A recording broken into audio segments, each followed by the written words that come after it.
नमस्कार, मी संजय आवटे. आवाज महाराष्ट्राचा विशेष कार्यक्रमात तुमचं स्वागत. आज पुन्हा नवी गाज, नवा आवाज.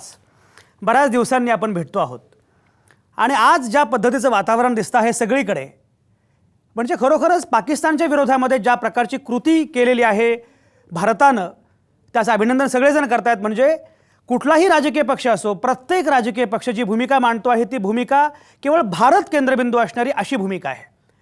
त्यामुळे ही भूमिका कुठल्या पक्षाची नाही, कुठल्या संघटनेची, कुठल्या नेत्याची नाही आहे, पण भारत म्हणून आम्ही एकत्र आहोत अशा प्रकारचा संदेश आज सगळेजण देत आहेत. आणि त्याला अर्थातच कारण आहे, भारतीय लष्करानं थेट पाकव्याप्त काश्मीरमध्ये घुसून ज्या पद्धतीनं दहशतवाद्यांचा खात्मा केलेला आहे ती कृती अतिशय महत्त्वाची आहे आणि त्याचं सगळीकडे स्वागत होत आहे. म्हणजे उरी प्रकरणानंतर उरीचा बदला घेतला गेला पाहिजे वगैरे सगळ्या गोष्टी सुरू होत्या आणि त्याच्यानंतर आत्ता ज्या प्रकारचं साहसी पाऊल भारतानं उचललेलं आहे त्याचं निश्चितपणे कौतुक केलं पाहिजे. आम्ही दुबळे तर नाहीच आहोत, पण उलटपक्षी जर मनात आणलं तर आम्ही वाटेल ते करू शकतो, वाटेल त्या पद्धतीने करू शकतो असा संदेश देत सर्जिकल स्ट्राईक्स नावाचं जे तंत्र आहे, युद्धतंत्र आहे, की जे नॉर्मली वापरलं जात नाही पण काही वेळा क्वचित प्रसंगी अमेरिकेनं वापरलं आहे किंवा आणखी काही देशांनी वापरलेलं आहे, या सर्जिकल स्ट्राईक्सचा उपयोग करून भारतानं हे सगळे केलेलं आहे. त्याच्याबद्दल चर्चा सुरू आहे. सगळ्यात महत्त्वाची गोष्ट अशी आहे की भारत पाकिस्तान संबंधांच्या अनुषंगाने जर आपण विचार केला तर पाकिस्तानला धडा शिकवला पाहिजे असं यापूर्वी म्हटलं गेलं होतं. वारंवार असं म्हटलं जातं की काहीतरी केलं पाहिजे. पाकिस्तानची लोकसंख्या काय, पाकिस्तानचा आकार काय, पण ज्या पद्धतीनं पाकिस्तान भारतातल्या दहशतवादाला प्रायोजित करतो आहे, ज्या प्रकारे पाकिस्तान जाणीवपूर्वक कागाळ्या करतो आहे, त्यामुळे पाकिस्तानचा पाडाव केला पाहिजे, पाकिस्तानला धडा शिकवला पाहिजे असं सातत्यानं म्हटलं जातं आणि त्याच्या अनुषंगाने काही कृतीसुद्धा केल्या जात असतात. पण अलीकडच्या कालावधीमध्ये जे घडतं आहे त्यामध्ये 3 महत्त्वाचे मुद्दे मला दिसत आहेत. पहिला मुद्दा असा आहे की केवळ काहीतरी करायचं म्हणजे बदला घ्यायचा, धडा शिकवायचा म्हणून कुठलं तरी आत्ताही पाऊल उचलायचं असं अजिबात घडत नाही आहे. व्यूहरचनात्मक पद्धतीनं, स्ट्रॅटेजिक पद्धतीनं आपण सगळे पुढे चाललेलो आहोत आणि त्यामुळे एकूण आंतरराष्ट्रीय समुदायाच्या संदर्भामध्ये जे काही आपण करतो आहोत म्हणजे पाकिस्तानला एकाकी पाडणं आणि आंतरराष्ट्रीय समुदायासमोर भारताची प्रतिमा अधिक उजळ करणं आणि पाकिस्तानची जी मलिन प्रतिमा आहेच ती मलिन प्रतिमा अधोरेखित करणं हे भारतानं सुरू केलेलं आहे.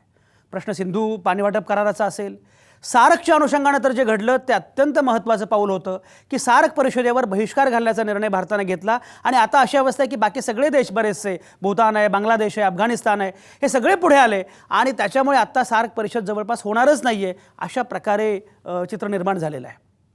म्हणजे जे काही भारत करतो आहे ते एकाच वेळी लष्करी बळ किंवा काय याचा उपयोग सुरूच आहे, पण त्याच वेळी डिप्लोमसी म्हणून आंतरराष्ट्रीय समुदायाच्या सोबत राहून पाकिस्तानला एकाकी पाडण्याच्या अनुषंगाने व्यूहरचनात्मक प्रयत्न करणं या सगळ्या मुद्द्यांच्या संदर्भामध्ये जे काही घडतं आहे भारताकडून ते अतिशय महत्त्वाचं आहे, अत्यंत आश्वासक आहे. भारत आणि पाकिस्तान या दोघांच्या मैत्रीचा, दोघांच्या संबंधांचा, शत्रुत्वाचा जो काही इतिहास आहे तो इतिहास आपल्या सगळ्यांना माहिती आहे. जी युद्ध झाली त्याबद्दलही सगळ्यांना माहिती आहे. पण भारताचं प्राक्तन असं आहे की आपल्या शेजारी पाकिस्तान आहे आणि भारत आणि पाकिस्तान यांचे संबंध जैव आहेत. जेव्हा तुमचे संबंध जैव असतात आणि जैव संबंध असतानासुद्धा एखादा देश शत्रू होतो तेव्हा काय घडतं हे आपण जर बघितलं तर पॉलिटिकल संदर्भामध्ये अनेक ठिकाणी हे पाहायला मिळतं. अशा वेळी भारत आणि पाकिस्तान यांचे संबंध किती नाजूक आहेत याची आपण कल्पना करू शकतो. तो सगळा इतिहास, ते सगळं जिओपॉलिटिक्स आता सांगण्याची आवश्यकता नाही आहे, पण भारतानं सातत्यानं जो प्रयत्न केलेला आहे तो तरीसुद्धा शांततेच्या मार्गानं आपण पुढं जावं हाच प्रयत्न केलेला आहे. पण त्याचवेळी पाकिस्ताननं मात्र जे काही केलेलं आहे तेही लपून राहिलं नाही. याचं सगळ्यात महत्त्वाचं कारण असं आहे, म्हणजे आता बघा, म्हणजे आत्ता पाकिस्तानच्या विरोधामध्ये भारत ठामपणे उभा राहिला आणि उरीच्या घटनेनंतर 10 दिवसांमध्ये ज्या प्रकारे पाकव्याप्त काश्मीरमध्ये घुसून दहशतवाद्यांचा खात्मा झाला, आपले सैनिक थेट तिथे गेले, घुसले. पण हे सगळं घडल्यानंतर भारतामध्ये जी प्रतिक्रिया आहे ती स्वाभाविकपणे सारखी आहे. म्हणजे पंतप्रधान असतील, लष्कर प्रमुख असतील किंवा अगदी विरोधी पक्षाचे नेतेसुद्धा साधारणपणे सारखे. पाकिस्तानमध्ये मात्र अध्यक्ष वेगळेच बोलत आहेत, पंतप्रधान वेगळेच बोलत आहेत, लष्कर प्रमुख वेगळेच बोलत आहेत, तिथले बाकी मीडिया जो आहे तो वेगळंच बोलतो आहे. ही पाकिस्तानची खरी अडचण आहे. म्हणजे भारत पाकिस्तान याच्यामध्ये फरक जर असेल तर भारताची लोकशाही आणि याच्या उलट पाकिस्तानमध्ये मात्र असणारी लष्करशाही आणि त्या तुलनेमध्ये निष्प्रभ ठरलेली लोकशाही. म्हणजे कितने पाकिस्तान असा प्रश्न विचारावा अशी अवस्था पाकिस्तानची आहे. एक काळ असा होता की अल्ला, आर्मी आणि अमेरिका हे तिघं मिळून पाकिस्तान चालवतात असं बोललं जात असे. आजसुद्धा तीच अवस्था आहे की पाकिस्तानमध्ये लष्कर तेवढंच प्रभावी आहे, आर्मी तेवढीच प्रभावी आहे. अमेरिका आता थेटपणे जरी पाठिंबा देत नसली तरीसुद्धा एकूण बाकीच्या देशांचा जो काही संबंध आहे तो आहेच, कारण स्वयंप्रज्ञ धोरण आखण्यामध्ये पाकिस्तानला कायमच अपयश आलेलं आहे. आणि त्याचवेळी तिथला जो फंडामेंटलिस्ट मूलतत्ववादी गट आहे तोही तेवढाच प्रभावी आहे. त्यामुळे पाकिस्तानला आपलं स्वयंप्रज्ञ धोरण आखता येत नाही आणि त्याच्यामुळे या प्रकारच्या गोष्टी घडतात. अद्यापही लोकशाही नसल्यामुळे खरं म्हणजे पाकिस्तानातल्या लोकांना भारताविषयी प्रेम आहे, पण हा पीपल टू पीपल कनेक्ट होण्यामध्ये मात्र पाकिस्तानला यश येत नाही. याचं कारण मी मगाशी म्हटल्याप्रमाणे लोकशाही नाही. आणि या सगळ्यामुळे आता पाकिस्तानबद्दलची एक भूमिका भारतानं ठरवलेली दिसते आहे, ती म्हणजे शांततेचा प्रयत्न करणं, पण आंतरराष्ट्रीय समुदायाच्या स्तरावर पाकिस्तानला एकाकी पाडणं आणि जे काही करायचं आहे ते ठामपणे आणि ठोसपणे करणं. या सगळ्या गोष्टी या निमित्तानं अधोरेखित झाल्यात. एक मुद्दा छोटासा हा पण पुढे येतो आहे की केवळ जनक्षोभ उसळलेला आहे म्हणून या प्रकारचे हल्ले होत आहेत का? केवळ जनक्षोभ उसळलेले आहेत म्हणून असे हल्ले होत असतील आणि केवळ लोकांना खुश करण्यासाठी पाकिस्तानावर हल्ला होत असेल तर ते गैर आहे, असा पण एक सूक्ष्म आवाज येतो आहे. पण एकूण साधारणपणे या सगळ्या कृतीचं कौतुक होतं आहे. त्यामुळे भारत आगामी काळामध्ये काय करणार हे पण महत्त्वाचं आहे. पण हेही तेवढंच खरं आहे की पाकिस्तानच्या विरोधामध्ये ठोसपणे कृती करणं हे जरी बरोबर असलं तरीसुद्धा पाकिस्तानची प्रतिक्रिया पण लक्षात घेतली पाहिजे. त्यामुळे आज जे आपण चर्चा करणार आहोत की उरीचा बदला आपण घेतो आहे, पण आगामी काळात काय आणि पुढची दिशा काय असणार आहे, या सगळ्या अंगानं आजची चर्चा फार महत्त्वाची आहे. आणि ही सगळी चर्चा करण्यासाठी आपल्यासोबत नेहमीप्रमाणे आहेत नामवंत पाहुणे. निवृत्त कर्नल अभय पटवर्धन माझ्यासोबत असणार आहेत नागपूरमधून. निवृत्त हवाई दल अधिकारी शिवाली देशपांडे आपल्यासोबत असणार आहेत नागपूरमधूनच. निवृत्त कर्नल संभाजी पाटील आपल्यासोबत असणार आहेत पुणे स्टुडिओमधून, की ज्यांनी 1971च्या भारत पाकिस्तान युद्धामध्ये थेट भाग घेतला होता असे कर्नल संभाजी पाटील आपल्यासोबत असणार आहेत. आंतरराष्ट्रीय संबंधांच्या अभ्यासक प्राध्यापिका डॉक्टर मेधा सायखेडकर या असणार आहेत आपल्यासोबत नाशिकमधून. पत्रकार आणि आंतरराष्ट्रीय संबंधांचे अभ्यासक योगेश पवार आपल्यासोबत असणार आहेत परळमधून. तिथंच परळमध्ये एस.एच. कलावत जे भारतीय नौदलाचे निवृत्त कमांडर आहेत ते आपल्यासोबत असणार आहेत. या सगळ्याच नामवंतांच्या सोबत आपल्याला ही चर्चा सुरू करायची आहे. सर्जिकल स्ट्राईक्स नंतर जे वातावरण आहे त्यामुळे त्याच्यामध्ये संरक्षणाचा एक मुद्दा जसा आहे तसाच आंतरराष्ट्रीय संबंधांचा, डिप्लोमसीचा तो पण एक मुद्दा आहे. या सगळ्या अनुषंगाने चर्चा आपण करणार आहोत. आणि अगदी सुरुवातीला मला जायचं आहे प्राध्यापिका मेधा सायखेडकर यांच्याकडे. प्राध्यापिका मेधा सायखेडकर, तुम्ही आंतरराष्ट्रीय संबंधांचे अभ्यासक आहात, या घटनेकडे कसं बघताय, काय म्हणणं आहे? सगळीकडे ह्याचं स्वागत होतच आहे. त्यामुळे भारताची एक स्ट्रायकिंग कपॅसिटी आहे हे आपण आज दाखवून दिलेलं आहे. No doubt that is a great thing. कारण एकंदरीत जेवढे हल्ले सध्याच्या काळात भारतावरती झाले होते तिथे कुठेतरी आर्मीमध्ये पण एक अनरेस्ट होत होता की we are paralysed, we cannot do anything. त्यामुळे आज एक स्ट्राईक होणं हे पाकिस्तानला आपण आपली कपॅसिटी आहे हे दाखवून दिलेलं आहे. पण हे जरी असलं आणि हा जरी सर्जिकल स्ट्राईक असला तरी मला एक महत्त्वाची गोष्ट जी हे करावी लागते की स्ट्राईक होऊन साधारणतः आता 18 तास झालेले आहेत, त्याच्याही पेक्षा जास्त.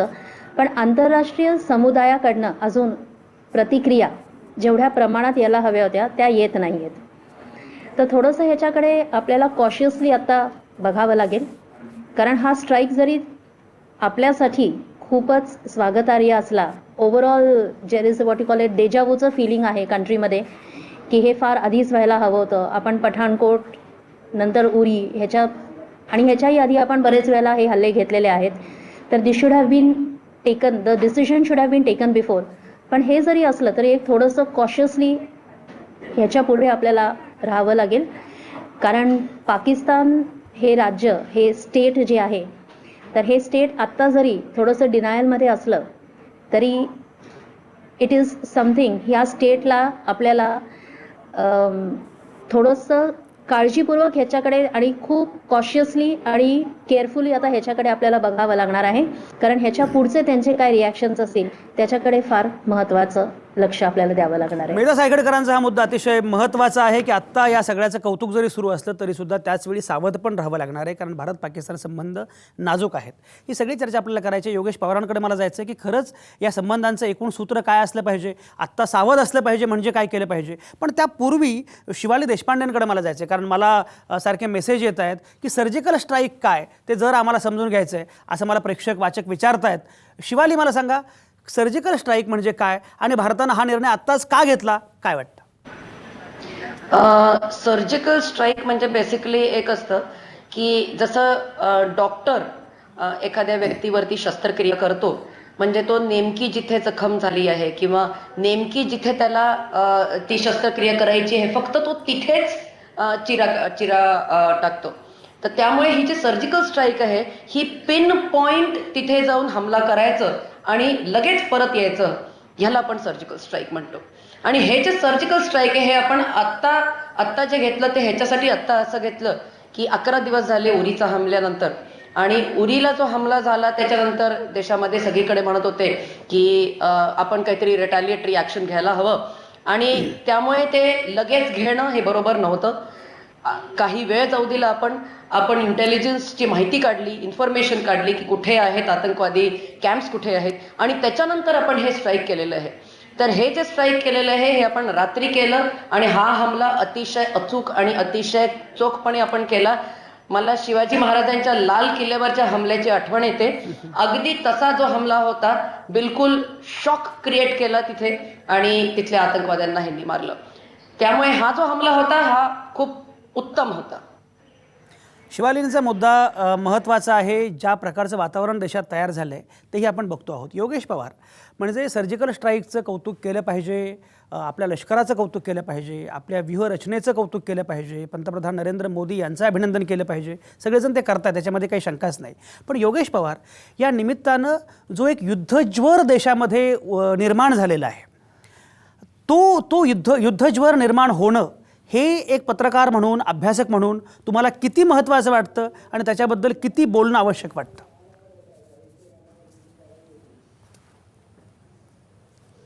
हा नुसतं युद्धज्वर नाहीये, तर एक प्रकारचा म्हणजे नॅशनलिस्टिक फर्वर आणि वॉर फ्रेन्झी, म्हणजे दोन्हीही गोष्टी एकत्र येतात आहेत. 2014 पासूनचा आपण नॅरेटिव्ह बघितलं तर म्हणजे जेव्हा हे सरकार निवडून आलं तेव्हापासून असं झालंय की कोण राष्ट्रप्रेमी आणि कोण राष्ट्रद्रोही याच्यावरती खूप लक्ष ठेवण्यात आलं. आणि आता पण कोणी या झालेल्या सो कॉल्ड सर्जिकल स्ट्राईक बद्दल एकदाही म्हणजे प्रश्न जरी विचारला तर मग तुम्ही राष्ट्रद्रोही असं बोललं जाईल. मला फक्त असं म्हणायचं इकडे एक म्हणजे छोटीशी गोष्ट की आपण ज्याला कोवर्ट ऑपरेशन असं जे बोललं गेलं, म्हणजे ऑफिशियल जे प्रेस कॉन्फरन्स झाली, प्रेस ब्रीफिंग झाली त्याच्यामध्ये, तर मग हे कोवर्ट कसं आहे, जर सर्जिकल स्ट्राईक्स होतात तर ओसामा बिन लादेनला जेव्हा टेकडाऊन केलं अबोताबादमध्ये युएस टीमने जाऊन, तर त्याच्यानंतर त्यांच्या एअरफोर्सने किंवाही त्याच्या आतापर्यंत त्याचे कंप्लीट डिटेल्स आले नाही आहेत.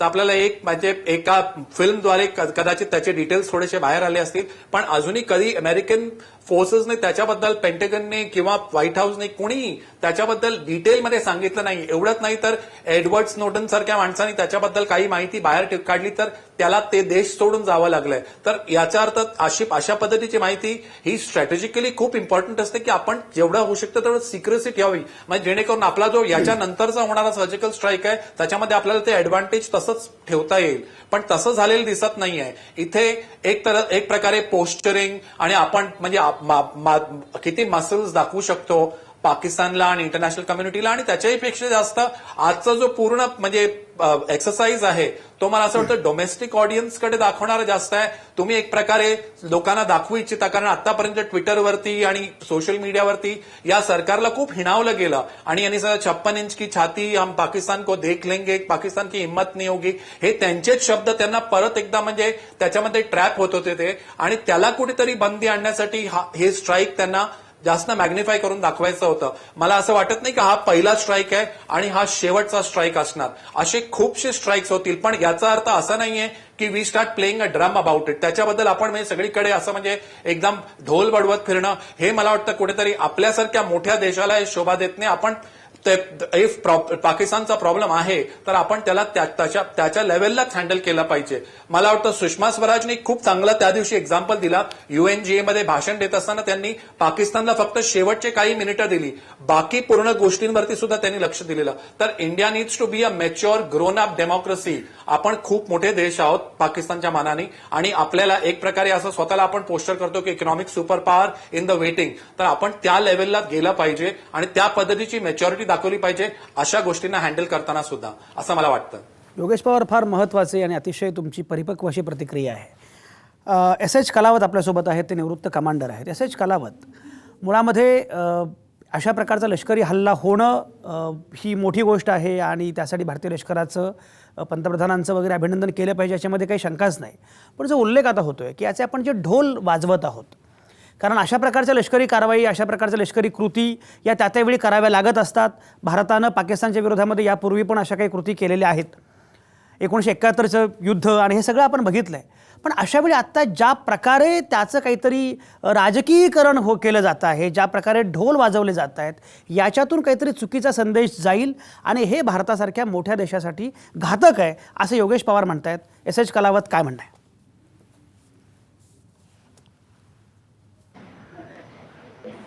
मला असं म्हणायचं आहे की पाकिस्तान, आपण आतापर्यंत बघितलंय पाकिस्तानचं भारताशी वागणं कसं आहे आणि आपला त्यांच्याशी रिस्पॉन्स कसा आहे, हे एकंदरीत आपण स्टडी केल्यानंतर आपली जी स्ट्रॅटेजी पाहिजे, आपला अप्रोच सर्व बाजूनी पाहिजे. म्हणजे कसं, political, international pressure and military. The last option is the military, and in that आपण असं केलं पाहिजे की मिलिटरीचं जे करतो ते करायलाच पाहिजे, गाजावाजा करायची काही गरज नाही. आणि जे आपण करतो ना ते एकदम डिसिसिव्ह करून एक त्याचा वचक बसला पाहिजे समोरच्या देशावर. तर त्यासाठी हे जे कृत्य, हे अचूक यशस्वी मोहीम आज केलेली आहे सकाळी, त्याचा फारसा गाजावाजा न करता फक्त हे जे केलंय याची भीती पाकिस्तानमध्ये चांगली राहिली पाहिजे आणि जे टेररिस्ट वगैरे आहेत त्यांच्यामध्ये पण हे भीती राहिली पाहिजे. यासाठी संपूर्ण प्रोसेस किंवा जे आपण कृती केलेली आहे याचा जास्त विश्लेषण आपण करायला नाही पाहिजे. SH कलावत, हा मुद्दा अतिशय महत्त्वाचा आहे. आणि आता आपल्यासोबत आहेत निवृत्त कर्नल संभाजी पाटील. त्यांच्याकडे मी मुद्दाम जातो यासाठी, कारण 1971च्या युद्धामध्ये ते थेट सहभागी झाले होते. म्हणजे आता पाकिस्तानच्या विरोधामध्ये जे काही चाललेलं आहे त्यामुळे आपण सगळे टाळ्या वाजवतो आहोत, पण 1971मध्ये ज्या प्रकारे निर्णायक विजय भारतानं मिळवला, त्या विजयामध्ये, त्या सगळ्या युद्धामध्ये तुम्ही स्वतः सहभागी होता. संभाजी पाटील, मला सांगा की मुळामध्ये अशा प्रकारचे हल्ले, अशा प्रकारचे अटॅक्स हे करायला पाहिजेत, ते स्वाभाविक आहेत. पण ते करत असताना ज्या प्रकारे आपण ढोल वाजवतोय, म्हणजे पुन्हा मी योगेश पवारांना उद्धृत करतो, ज्या प्रकारे आपण ढोल वाजवतोय, सोशल मीडियावर ज्या प्रकारच्या आक्रस्ताळ्या प्रतिक्रिया येऊन पडतायत, व्हॉट्सॲपवर कोणीही एखादा आपला तरुण मुलगा किंवा कोणी वयोवृद्ध माणूस असेल, ज्या प्रकारे ते व्यक्त होत आहेत, त्याच्यातून ह्या सगळ्या आंतरराष्ट्रीय संबंधांच्या दिशेनं एक अपरिपक्व दिशेनं आपण जातो आहे आणि हे फार गंभीर आहे असं वाटतं का संभाजी पाटील? काय म्हणणं आहे? राम राम मंडळी. मी प्रथम एक सोल्जर आहे, ex commanding officer 22 Maratha light infantry. प्रथमतः आपले प्राईम मिनिस्टर आणि फौजचे जे chief of the army staff and Indian आर्मीचा आय सॅल्यूट देम. आता आपण सगळेजण म्हणतोय की आपण ढोल वाजवतोय. We must remember ours is a democracy. Vertical and horizontal information has to reach to the last man. याच्यात ढोल वाजवण्यात सवालच येत नाही आहे. आज दुपारी जी ऑल पार्टीची मीटिंग केली याच्यातून एक निष्पन्न झालं की सगळा देश सैन्याबरोबर आहे. जोपर्यंत याचं ज्वलंत उदाहरण 1971 सालची लढाई. Madam Indira Gandhi, field marshal Manekshaw ह्या दोघांच्यामध्ये इतका समन्वय झाला होता आणि मार्चपासून ऑक्टोबरपर्यंत फील्ड मार्शलना इंदिरा गांधींना सांगावं लागलं की होल्ड ऑन, आम्हाला सगळं तयारी करायची आहे. आणि या दोघांचा मिलाप झाल्यामुळं ऑन 16 डिसेंबर भारताने बांगलादेशसारखा एक देश बनवला आणि त्यांना देऊन टाकला. जे पॅनलिस्ट म्हणत आहेत की आपण गाजावाजा करतोय, देर इज नो गाजावाजा. Communication has to be there. Ours is a democracy. ते एक झालं. दुसरं, हे करत असताना आज सकाळी 12:30 ते 4:30 वाजेपर्यंत 4 तासात 7 पाकिस्तानचे so called launching pads we have destroyed. याच्यात भारतीय सेनेचं इंटेलिजन्स, रॉचा इंटेलिजन्स हे सगळं अकाउंटमध्ये घेतलं. जर हे केलं नसतं तर 12 आतंकवादी तुकड्या हिंदुस्थानात घुसणार होत्या. याचं moment we got all this information, we launch this operation. आणि याच्यात भारतीय सेनेच्या स्पेशल फोर्सेस यांनी केलेलं आहे. आपण 500 मीटर ते 2 किलोमीटरमध्ये आत गेलेलो आहे आणि त्याच्यात जवळपास 35 ते 40 पाकिस्तानी फिदेन ग्रुप्सना आपण खत्म केलेलं आहे. त्याच्याबरोबरच 9 पाकिस्तानच्या कॅज्युअल्टी झालेल्या आहेत. जसं आपण म्हटलात की Pakistan is always in denial mode. सगळं जग आपल्याबरोबर आहे. अमेरिकेने सांगितलं की तुमचा स्वतःचा संबंध आहे, आज सकाळची गोष्ट आहे, तुमचं तुम्ही सॉर्ट आऊट करा. आणि जसं म्हणतात की फौज ज्यावेळेला कुठली पण ॲक्शन करते की त्याच्यासाठी त्यांना माहीत असतं की reaction would be there. So we are prepared for that. It goes without saying. तर मला वाटतं की संभाजी पाटील तुमचा मुद्दा पोहोचला आणि तुम्ही ज्या पद्धतीने सांगता आहात, तुम्ही स्वतः युद्धामध्ये भाग घेतलेला असल्यामुळे तुमच्याविषयी मला कमालीचा आदर आहे. पण योगेश पवार, लोकशाही आहे म्हणून असे ढोल वाजवणं गैर नाही, हा मुद्दा किती तर्कसंगत आहे, किती बरोबर आहे?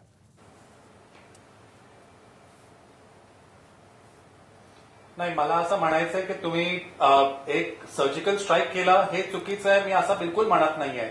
म्हणजे मग हे म्हणजे चुकीचं असणार. मला असं वाटतं की सर्जिकल स्ट्राईक व्हायला पाहिजे होतं, पण त्याच्यामध्ये एक प्रकारचं पोस्चरिंग आणि आणणं आणि म्हणणं की then India is a super power आणि इंडियाने असं केलं आणि असं केलं, हे मला वाटतं चुकीचं आहे. मला वाटतं तुम्ही म्हणजे एक जसं आपण कुठल्या रोगाला आपण जेव्हा ट्रीट करतो, जर मलेरिया ट्रीट करायचं तुम्ही नुसतं क्विनाईन घेतला आणि मग आम्ही बरे झालो असं म्हणण्यापेक्षा तुम्ही मच्छरदाणी लावली होती का? म्हणजे तुम्ही तुमच्या बॉर्डरवरती तुम्ही तुमचं व्हिजिलन्स स्ट्रॉंग ठेवलं होतं का, जेणेकरून तुमचे आतंकवादी जे आहेत ते क्रॉस करून आतमध्ये येत नाही?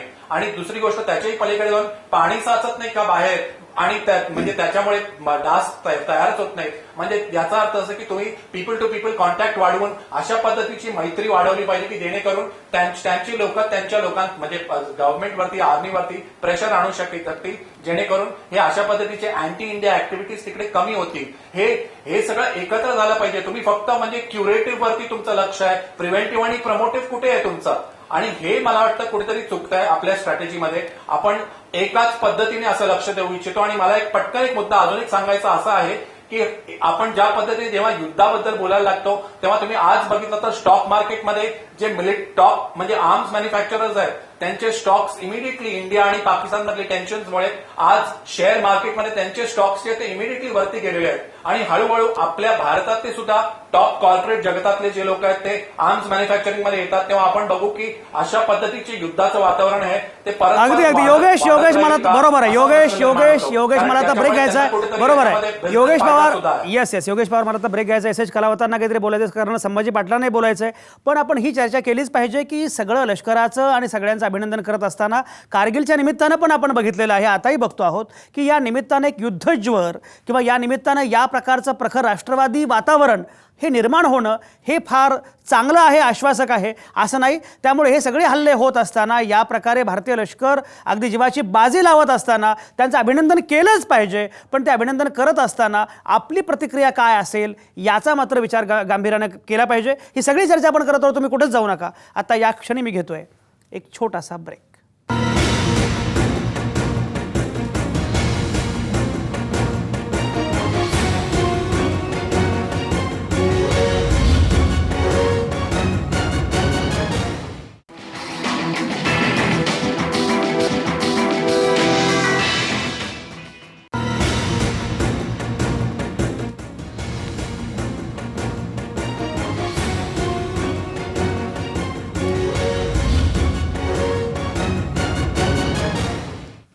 तुमचं पुन्हा एकदा स्वागत. आपण चर्चा करत होतो उरीचा बदला अर्थात सर्जिकल स्ट्राईक्स आणि जे काही भारतीय लष्करानं केलेलं आहे. पाकिस्तानमध्ये म्हणजे पाकव्याप्त काश्मीरमध्ये घुसून ज्या प्रकारे दहशतवाद्यांचा खात्मा केलेला आहे आणि एक संदेश दिला आहे पाकिस्तानला, जगालासुद्धा. त्या निमित्तानं आपण लष्कराचं कौतुक करतो आहोत, पंतप्रधान नरेंद्र मोदींचं अभिनंदन करतो आहोत. पण ब्रेकवर जाताना एक महत्त्वाचा मुद्दा असा पुढे आला. योगेश पवार असं म्हणाले की हे सगळं होत असताना आपण त्याचे ढोल वाजवायचं काही फार मोठं कारण नाही आहे. त्यानिमित्तानं युद्धज्वर जो तयार होतो आहे तोही घातक आहे.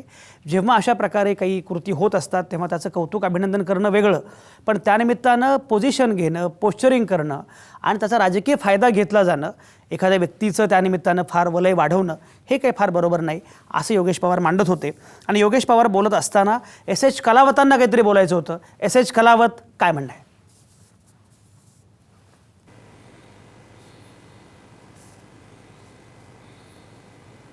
माझं असं म्हणणं आहे की हे जे आपण उरी अटॅक नंतर जे कार्य केलं ते पठाणकोट हल्ल्याच्या वेळेस झालं असतं तर उरी अवॉइड केला असता आपण.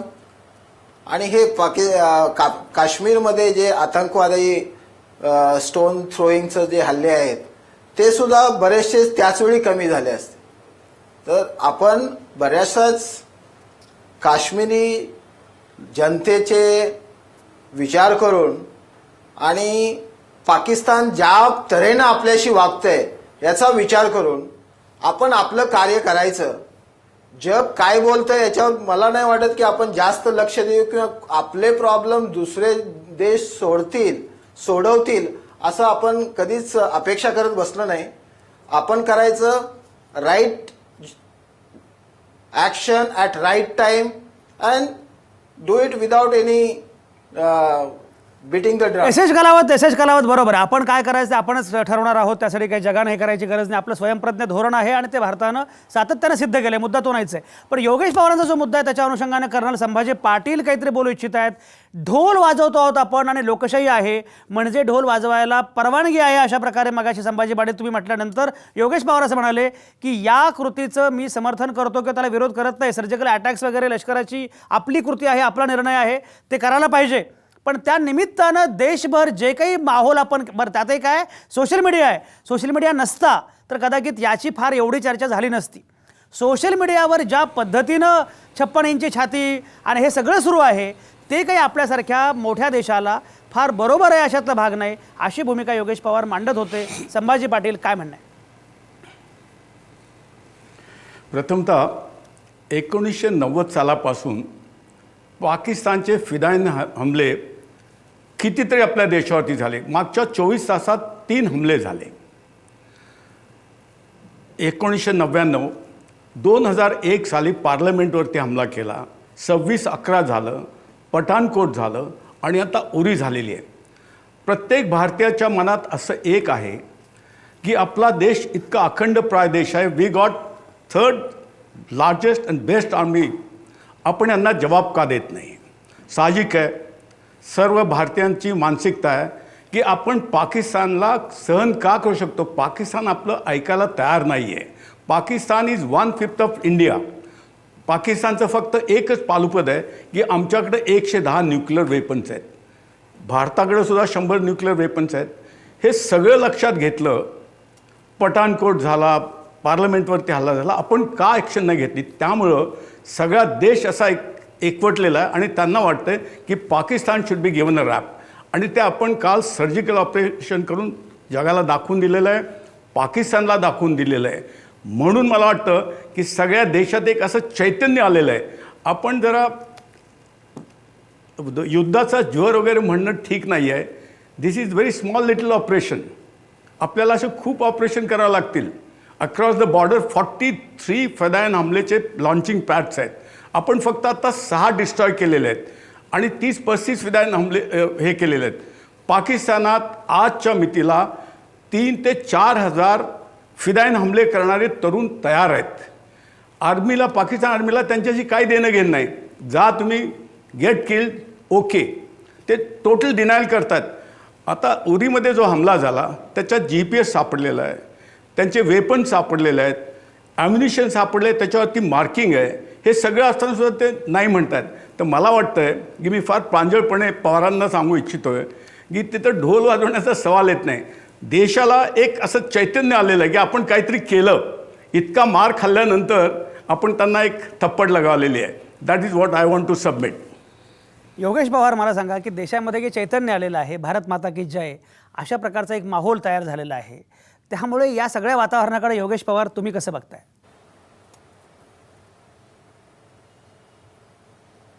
नाही, मला बिलकुल सर बोलले तर मी म्हणजे हँड फोल्डेड मी एकदम रिस्पेक्टफुली असं म्हणेन की as a soldier sir, the whole country loves you and will fall at your feet in respect. त्याच्याबद्दल काहीच वाद नाही. मला फक्त असं म्हणायचं आहे की भारतासारख्या मोठ्या देशांनी एक प्रकारे असा विचार केला पाहिजे की आपण जी कृती करतो, सर्जिकल स्ट्राईक केले हे पण ठीक आहे आणि असे अनेक व्हावेत सर्जिकल स्ट्राईक्स, आणि we need to send a strong message to Pakistan. पण याच्याबद्दल अशा पद्धतीने सगळीकडे बोलत फिरणं हे आताही मला वाटतं चुकीचं आहे. आणि मी सांगतो याच्यामध्ये अजून एक मोठा टेक्निकल प्रॉब्लेम काय करून बसतोय आपण. आतापर्यंत पाकिस्तानने आपल्याला खूप वेळा अशा पद्धतीने अटॅक केलाय आणि ते मात्र नेहमीच आपले हात वर करतात. UN मध्ये गेल्यावर म्हणतात की ते नॉन स्टेट ऍक्टर आहेत आणि त्यांच्यावर आमचा काही कुठलाही हात नाही, म्हणजे कंट्रोल करू शकत नाही आम्ही. पण आपण जेव्हा सर्जिकल स्ट्राईक करतो आणि मग त्याला ओन अप करतो अशा पद्धतीने आणि मग त्याच्याबद्दल ऑफिशियली बोलतो आणि कम्युनिकेट करतो जगाशी आणि बोलतो की आम्ही असं हे केलंय, मग याच्यानंतर तुम्ही जगाकडून जी प्रतिक्रिया होते ती काय पूर्णपणे कुठली बाजू रास्त आहे आणि रास्त नाहीये याच्याबद्दल होत नाही. ते जिओ स्ट्रॅटेजिकली स्वतःची समीकरणं बघून भूमिका घेत असतात. तुम्हाला काय वाटतं की आता अलीकडेच रशियाने पाकिस्तान बरोबर येऊन इथे जॉईंट आर्मी एक्सरसाइजेस जे केले, रशिया हा नेहमी भारताचा मित्र राहिलाय, पण अमेरिकेची हळूहळू भारताबरोबर होणारी जवळीक आणि मग चीन तिथून पाकिस्तानला सपोर्ट करतो. तर या गोष्टींकडे सुद्धा आपण लक्ष दिलं पाहिजे. एक वेळ गेली आहे, तो काळ गेला की कृष्णा मेनन उभे राहिले आणि 8 तास त्यांनी UN मध्ये भाषण केलं. आज we have to pick our battles. आपण चूज केलं पाहिजे काय मिक्स आणि मॅच करून कशा पद्धतीने सगळ्यात जास्त फायदा स्ट्रॅटेजिकली भारताला होईल अशा पद्धतीने भारताने विचार केला पाहिजे. आणि ते मला वाटतं कुठेतरी आपण थोडेसे त्याच्यामध्ये मागे पडतोय. अगदी योगेश पवार हा मुद्दा केवळ बरोबर आहे. योगेश पवार हा मुद्दा केवळ बरोबर आहे. योगेश पवार हा मुद्दा केवळ भावनेचा, अस्मितेचा, प्रखर राष्ट्रवादाचा असा होता कामा नये, तो व्यूहरचनेचा झाला पाहिजे असं योगेश पवारांचं म्हणणं आहे. आता मला या चर्चेमध्ये आणायचं आहे कर्नल अभय पटवर्धनांना. नागपूरमध्ये आहेत, निवृत्त कर्नल आहेत. अभय पटवर्धन, आत्ताचा हा हल्ला जो आहे, या हल्ल्याच्या अनुषंगानं तर भारतीय लष्कराचं अभिनंदन आपण करतो आहोत, पंतप्रधान नरेंद्र मोदींचं अभिनंदन होतं, यात काही शंकाच नाही आहे. पण या पुढची एकूण प्रतिक्रिया काय असेल आणि पुढचा कालखंड कसा असेल, काय केलं पाहिजे, काय होऊ शकतं, काय वाटतं? आता जो आपण हल्ला केलेला आहे, मला पहिली गोष्ट ही सांगायची आहे की मीडियाने जो सर्जिकल स्ट्राईक हा एक वाक्प्रचार आणलेला आहे, तो वाक्प्रचार टोटली चुकीचा आहे. आर्मीच्या लँग्वेजमध्ये there is nothing non as surgical strike. Surgical strike म्हणजे शेवटी काय असतं, तुमच्या पायाला ट्युमर झालेला आहे, जेव्हा सर्जन तो फक्त ट्युमर काढतो आणि आजूबाजूच्या भागाला त्रास होऊ देत नाही, that is surgical operation. This was not surgical operation. एका वेळेला जेव्हा तुम्ही 7 आतंकवाद्यांच्या लॉन्च पॅडवर अटॅक करता त्यावेळेला सर्जिकल स्ट्राईक नसतो तो. It is a proper military action. आता ही मिलिटरी ॲक्शन कशी केली हे अजूनपर्यंत कोणालाही माहिती नाही आहे. हे रणवीर सिंगनी जे DGMO आहेत त्यांनी सांगितलेलं नाही आहे. त्यांनी फक्त एवढं सांगितलं की आम्ही 6 तळांवर हल्ले केले. दुसरा जो आता इथे पॉईंट आला की आपण याचा ढोल बजवला नाही पाहिजे. का नाही पाहिजे? जर इंडियन आर्मी जगाला हे सांगू शकते की जो हम बोलते हैं वही हम करते हैं, आणि हेच आपण त्यांना सांगितलं. पठाणकोट नंतर आपण हेच सांगितलं होतं, उरीनंतर आपण हेच सांगितलं होतं. DGMO गेल्या 3 दिवसांमध्ये हेच सांगतात आहेत की we will attack Pakistan at time of our choosing, at place of our choosing and whenever we like. आणि ते त्यांनी करून दाखवलं. आता हा जो मुद्दा मांडला गेला की आंतरराष्ट्रीय राजकारणामध्ये आपली बाजू खाली होईल, हे टोटल चुकीचं आहे. पूर्ण जगामध्ये या ॲक्शनला काहीही महत्त्व नाही आहे. आज सकाळपासून मी BBC पाहत होतो, CNN पाहत होतो, अल जझीरा पाहत होतो, फ्रान्स रेडिओ पाहत होतो, ऑस्ट्रेलियन रेडिओ पाहत होतो. कुठल्याही फॉरेन रेडिओवर याच्याबद्दल अवाक्षरसुद्धा काढण्यात आलेलं नाही आहे. For them it is a minor skirmish. त्यामुळे जगामध्ये याला काहीही अर्थ नाही आहे. याला फक्त अर्थ देईल तो चीन देईल आहे. कारण आपण जर पाकिस्तान ऑक्युपाईड काश्मीरमध्ये पहिलं ऑपरेशन केलं आणि नंतरची ऑपरेशन करत राहिलो तर त्यांचे जे 15,000 सैनिक आहेत आणि 50,000 मजदूर आहेत जे तिथे इकॉनॉमिक कॉरिडॉर बांधतात आहेत, त्या लोकांवर काय गुजरेल याची आपण हे केले पाहिजे. आता पाकिस्तान याच्यावर काय उत्तर देईल आपल्याला? पाकिस्तान 4 प्रकारांनी उत्तर देऊ शकते याला.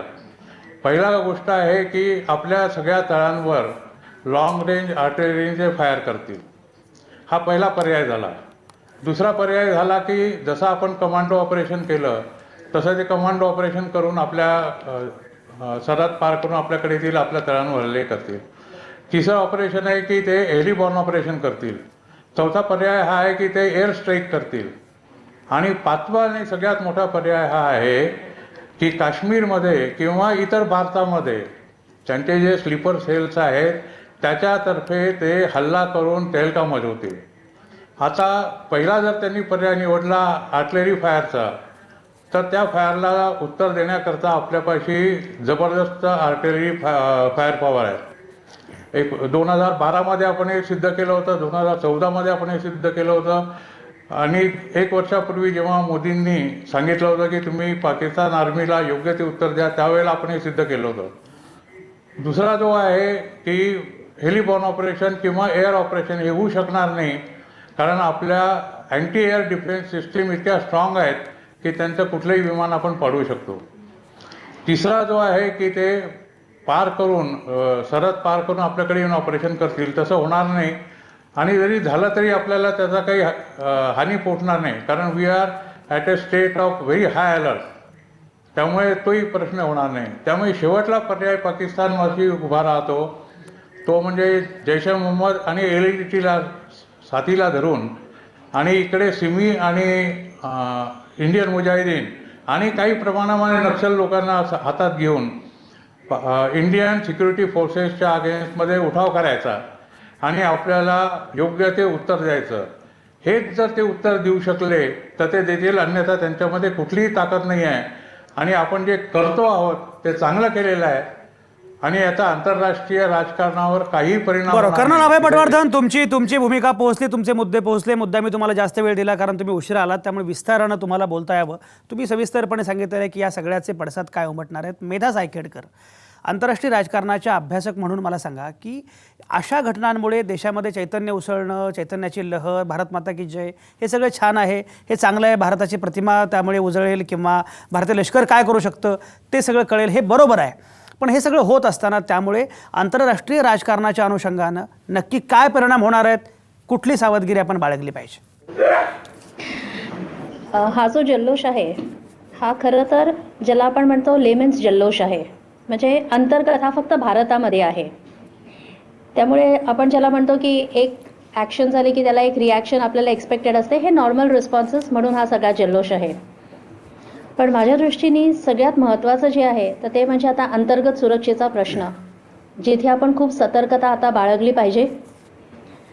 मला असं वाटतं की ह्या संपूर्ण स्ट्राईकचा जे पॉलिटिकल मायलेज घेण्याची थोडीशी घाई आपण करतोय, तर ती आपण थोडीशी मॅच्युअर बिहेवियर जर दाखवलं तर ह्याचं बेनिफिट ह्या सरकारला नक्कीच मिळणार आहे.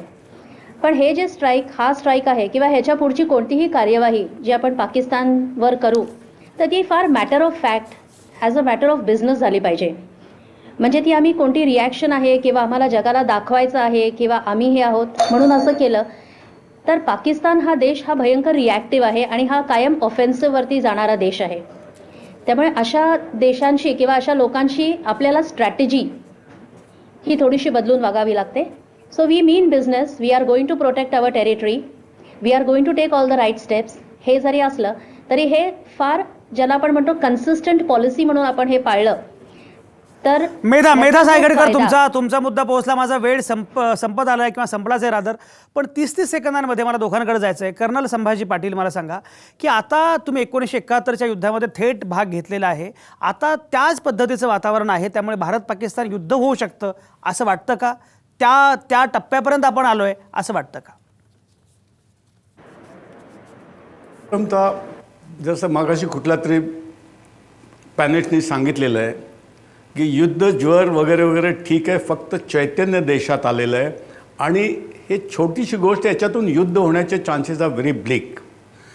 सगळ्यात महत्त्वाचं काय की पाकिस्तान विल रिॲक्ट. त्याच्यासाठी पाकिस्तान डायरेक्ट अटॅक करणार नाही बॉर्डरवरती, पण इनसाइड इंडिया ते गडबड करण्याची शक्यता आहे. आपल्याकडं जगातलं सेकंड लार्जेस्ट पोलीस फोर्स आहे आपल्या 29 स्टेटमध्ये बघितलं तर त्यांना अलर्ट करायला पाहिजे. जसं कोणीतरी म्हटलं की स्लीपिंग सेल्स आहेत, स्पेशली बॉम्बे, सिकंदराबाद, हैदराबाद, लखनौ या देशात, ह्या प्रांतामध्ये आपल्याला खूप अलर्ट राहिलं पाहिजे. ते घातपाती कारवाई करू शकतात. बरोबर. संभाजी पाटील, माझा वेळ संपला. मी तुम्हाला 30 सेकंद म्हटलं होतं. योगेश पवार 30 सेकंद आहेत. मला मुळात एक सांगा की चैतन्य आलेलं आहे, ही चांगली गोष्ट आहे, पण एवढं आपण प्रगतीच्या दिशेनं जात असताना चैतन्यासाठी आणखी बरीच कारणं आपल्याकडे आहेत. अशा वेळी युद्धखोरीच्या निमित्तानं चैतन्य निर्माण होणं, याच्यामध्ये काही अडचण आहे असं मुळात वाटतं का योगेश पवार? नक्कीच. मला आता म्हणजे फार आक्षेपार्ह एक गोष्ट त्याच्यामध्ये लक्षात आली की त्यांनी सांगितलं स्लीपर सेल्सचा उल्लेख करत असून त्यांनी त्याच्याबरोबर नक्सली लोकांना सुद्धा जोडून दिलेलं आहे. आता ज्या गरीब आदिवासींना म्हणजे बेघर केलं जातं कॉर्पोरेट जगताच्या लोकांना फायदा करून देण्यासाठी, ते जर शस्त्रास्त्र उचललं नसेल तर काय करतील विरोध करायला? आणि मग तुम्ही त्यांना देशद्रोही आणि पाकिस्तान समर्थक म्हणून लेबल लावणार असाल तर हे अत्यंत चुकीचं आहे. आणि मला असं वाटतं इथे म्हणजे दिस इज द सिग्नल. आता इथे लक्षात येतं आपल्याला की कशा पद्धतीने या सर्जिकल स्ट्राईकचा वापर करण्यात येईल. म्हणजे पुन्हा एकदा म्हणजे आपण जे फायर पेटवलेलं आहे ते पाकिस्तान विरोधी, त्याच्यामध्ये मग बाकी गोष्टी पण कशा आपण जाळू शकू असं आणि त्याला फॅन करू शकू अशा पद्धतीचा प्रयत्न दिसतो याच्यामध्ये. तर मला असं वाटतं हा जो एक्स्ट्रा नॅशनलिस्टिक म्हणून जो फर्वर आहे ना, त्याला कुठेतरी म्हणजे आपण एक कंट्रोल केला पाहिजे. आणि असं करू नये की म्हणजे जे याच्यातून ऍडव्हान्टेज आहे ते डिसएडव्हान्टेज मध्ये बदलेल. योगेश पवार, तुमचा मुद्दा पोहोचला किंबहुना. बरोबर. तुम्हाला आणखी वेळ द्यायला मला आवडलं असतं, पण माझा वेळ संपलाय. योगेश पवार, माझा वेळ संपलाय. पण एकूण जे काही घडलं आहे त्याच्याबद्दल भारतीय लष्कराचं, पंतप्रधान नरेंद्र मोदींचं अभिनंदन केलं पाहिजे, कौतुक केलं पाहिजे, याच्यामध्ये काही शंकाच नाहीये. पण मुद्दा असा आहे की पाकिस्तानच्या विरोधातली क्रिकेट मॅच आपण जिंकलो की जो जल्लोष निर्माण होतो तशा प्रकारचा सवंग जल्लोष आता निर्माण व्हायचं काही कारण नाही. अशा प्रकारे या गोष्टींकडे बघण्याचं काही कारण नाही. या निमित्ताने पाकिस्तानला जो संदेश दिला पाहिजे, आंतरराष्ट्रीय समुदायाला जो संदेश दिला पाहिजे, पाकिस्तानला व्यूहरचनात्मक एकाकी पाडलं पाहिजे, हे सगळं घडणं आवश्यकच आहे. पण या आगीचा वापर करून प्रखर राष्ट्रवाद वाढवणं किंवा कुठला तरी पक्षीय किंवा या प्रकारचा विचार पसरवणं असं मात्र घडतं अजिबात कामा नये. त्या पद्धतीनं भारतीयांनी विचार केला पाहिजे. योगेश पवार म्हणाले त्याप्रमाणे आपण फार मोठा देश आहोत, आपल्याला प्रगतीच्या दिशेने आणखी खूप पुढं जायचं आहे. आर्थिक महासत्ता वगैरे आपली स्वप्न आपण म्हणत असतो, पण आपल्याला खूप काही काम करायचं आहे. अशा वेळी युद्धज्वराचं वातावरण निर्माण होऊन आपण निष्कारण चैतन्य निर्माण करून घ्यायचं काही कारण नाही. त्यापेक्षा अनेक वेगळ्या गोष्टी भारताला करता येणं शक्य आहे. पण एकूण जे घडलंय ते मात्र फार आश्वासक आहे, फार चांगलं आहे. आणि त्यासाठी भारतीय लष्कराचं, पंतप्रधान नरेंद्र मोदींचं आणि त्यांच्या टीमचं निश्चितपणे अभिनंदन केलं पाहिजे. व्यूहरचनात्मक पातळीवर आणि लष्करी बळाच्या पातळीवर सुद्धा ज्या प्रकारचा संदेश आपण पाकिस्तानला देत आहोत तो संदेश फार महत्त्वाचा आहे, आश्वासक आहे. याच नोटवर थांबवा. इथं सगळ्या नामवंतांचे अतिशय मनापासून आभार. पुन्हा भेटू उद्या संध्याकाळी 6 वाजता. तुमच्या आतल्या आवाजासह पाहत आणि ऐकत रहा आवाज महाराष्ट्राचा.